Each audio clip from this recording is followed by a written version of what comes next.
Autoline Daily is brought to you by Bridgestone, passion for excellence.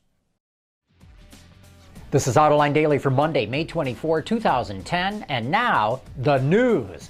The game of musical chairs for GM's executives continues. Susan Docherty, who was recently replaced as the head of U.S. marketing by Joel Awanick, was just named Vice President of International Operations, Sales, Marketing, and Aftersales. She will be in charge of doing that for GM's Asia Pacific, Latin America, Africa, Middle East, Russia, and CIS operations. Docherty replaces Don Johnson, who will have a new position named soon, and hopefully this will be the end of the musical chairs at GM, because the word on the street is that morale is at rock bottom over there because of these constant changes.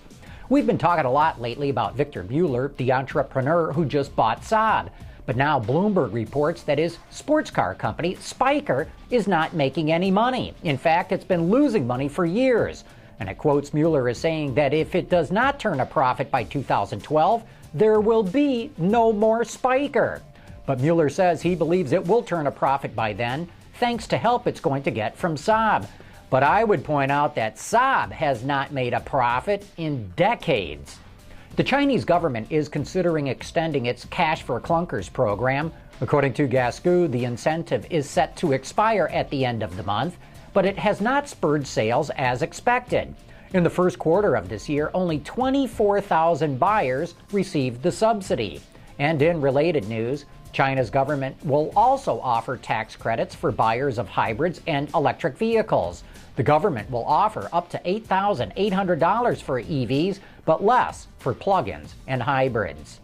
Automotive supplier Johnson Controls is offering to buy the interior and electronics business from Visteon. But even though that would give it $1.2 billion, Visteon issued a nasty press release questioning JCI's motives. The Detroit News reports that Visteon has had, and I quote, extensive and difficult experiences with Johnson Controls in prior transactions, close quote. It also questions whether JCI truly wants to buy part of Visteon or is merely delaying Visteon's emergence from bankruptcy because the two are competitors. You know, there's been plenty of hostile takeovers in this industry, but I have never, ever seen such nasty public statements from one supplier talking about another.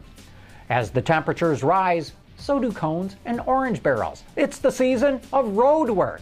Construction crews are getting busy repairing frost-heaved pavement and patching cratered asphalt, but an unexpected shortage may put the brakes on these necessary fixes. The New York Times reports that there's a shortage of road paint, which is needed to paint lane dividers on roads. Much of the scarcity stems from a lack of an obscure chemical compound called methyl methacrylate. Dow Chemical, a major producer of the stuff, had production problems this year, and other companies that make it have scaled back because of the recession. To save paint, some officials will experiment with using reflective buttons to divide lanes instead of painting them. If you're a motorcycle fanatic, pay attention. There is not a better way to carry you to your final resting place than this.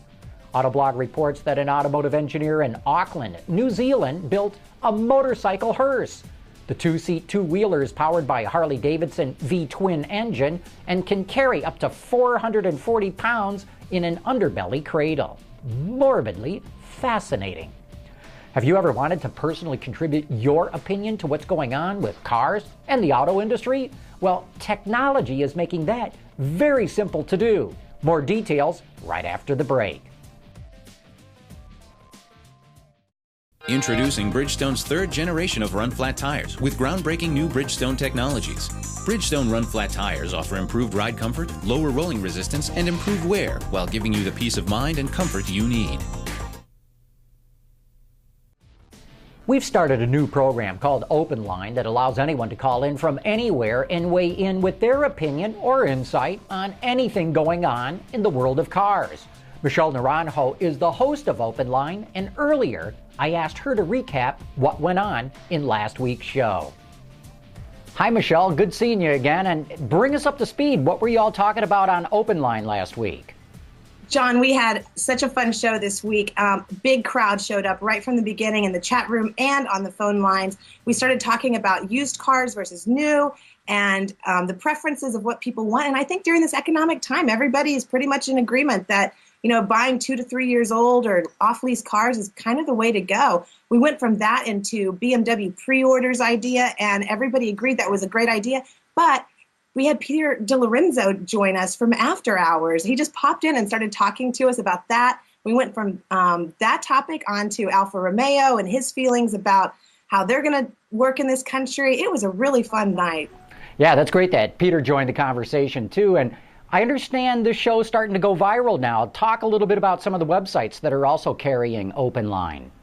We are now being co-streamed by both allpar.com and gminsidenews.com, which are both great community forums, and all of the members are starting to show up and weigh in with their particular sort of, Chrysler and GM ideas. It just makes for so much more interesting conversation. Yeah, it really does. And Michelle, thanks so much for that update. We'll all be tuning in tonight for Autoline.